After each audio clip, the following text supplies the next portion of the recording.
Cette année, nous aurons parcouru 24 ans de vie commune, unis par les liens du mariage. Ces années ont été marquées, comme tout un chacun, de joie, d'épreuves, de moments difficiles, de moments intenses, de déceptions. Vous l'entendez régulièrement, le temps passe vite.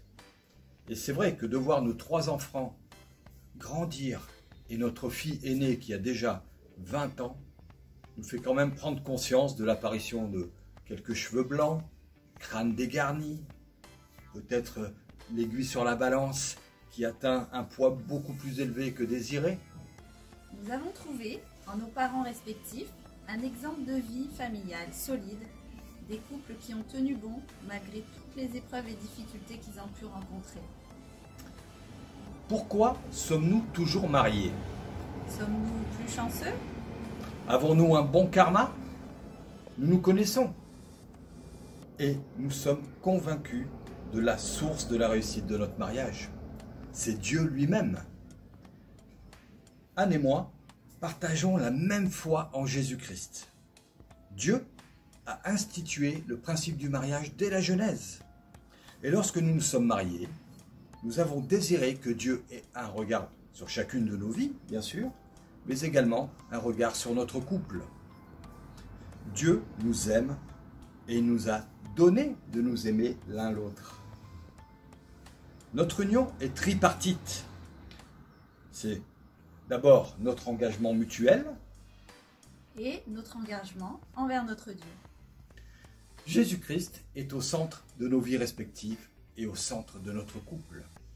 L'amour sincère que nous avons l'un envers l'autre se traduit par un profond respect, des concessions, le pardon, des petites attentions, le fait de vouloir se faire plaisir et de se plaire l'un à l'autre, de se faire des blagues. Et comme cela n'est pas toujours facile, nous demandons fidèlement à Dieu de nous aider et de nous faire grandir dans cet amour. Alors, il m'aide à désirer faire pour l'autre et non pour moi seul. Notre mariage n'a jamais été basé sur la crainte d'une séparation, d'un divorce, car nous nous aimons et nous aimons Dieu. À l'exemple de Christ, qui nous a aimés une fois pour toutes, en donnant sa vie sur la croix, à cause de nos péchés, pour nous sauver de la séparation éternelle d'avec Dieu. Seule la mort physique pourra nous séparer sur cette terre.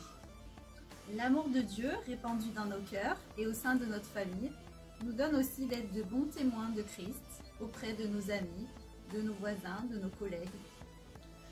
L'Église locale a aussi toujours fait partie de notre vie.